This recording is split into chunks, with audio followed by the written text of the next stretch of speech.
Bonjour à toutes et à tous, petite vidéo de présentation des Sœurs de la Nuit afin d'y découvrir leurs fonctionnalités et par la suite leur synergie. On va commencer par Asajj qui, elle, avec ses deux états, a la particularité de gagner de la puissance d'attaque en fonction des morts ennemis. Il est impératif de l'avoir avec ces deux états, en lead ou pas d'ailleurs. Moi, je préfère ne pas l'utiliser en lead ou rarement. Il lui faut de la santé, beaucoup de protection, beaucoup de vitesse, énormément de dégâts critiques si possible, et surtout des chances de coups critiques que j'ai moi privilégié plus que les dégâts critiques.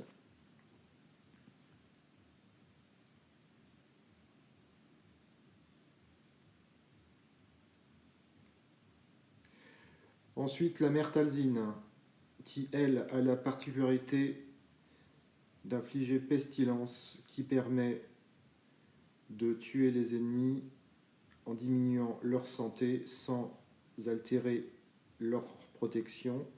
Il lui faut de la santé, beaucoup de protection, énormément de vitesse, un peu de dégâts critiques si possible, beaucoup de pouvoir. De la ténacité, elle en a naturellement. Les dégâts critiques ne sont pas tellement importants, les chances de coups critiques non plus.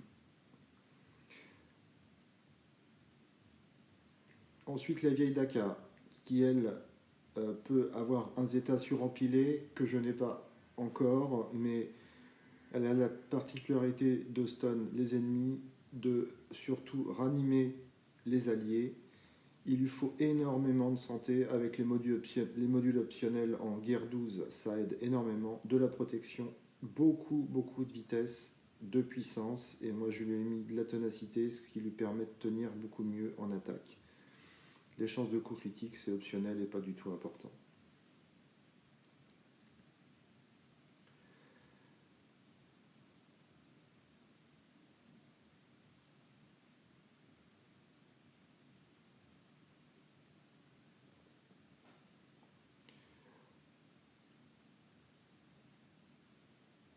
Ensuite, Talia.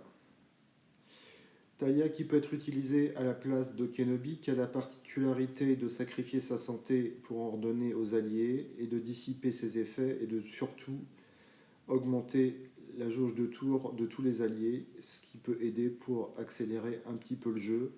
De la protection beaucoup, de la vitesse énormément, un peu de puissance, les dégâts critiques et les chances de coups critiques pas faciles à obtenir.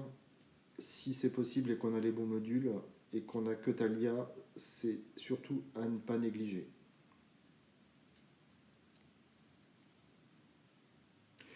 Et pour finir, le zombie sort de la nuit, ce merveilleux tank indispensable qui a la particularité d'être réanimé en permanence. J'insiste sur l'oméga sur voracité qui permet de bénéficier de 100% de vol de santé ou de supprimer tous les malus dont il souffre. C'est hyper important. Lui, il lui faut pas grand chose, surtout ne pas le monter pour qu'il puisse être tué assez facilement mais pas trop, et il lui faut énormément de vitesse. Le mien en manque encore un peu, c'est un peu compliqué avec les modules.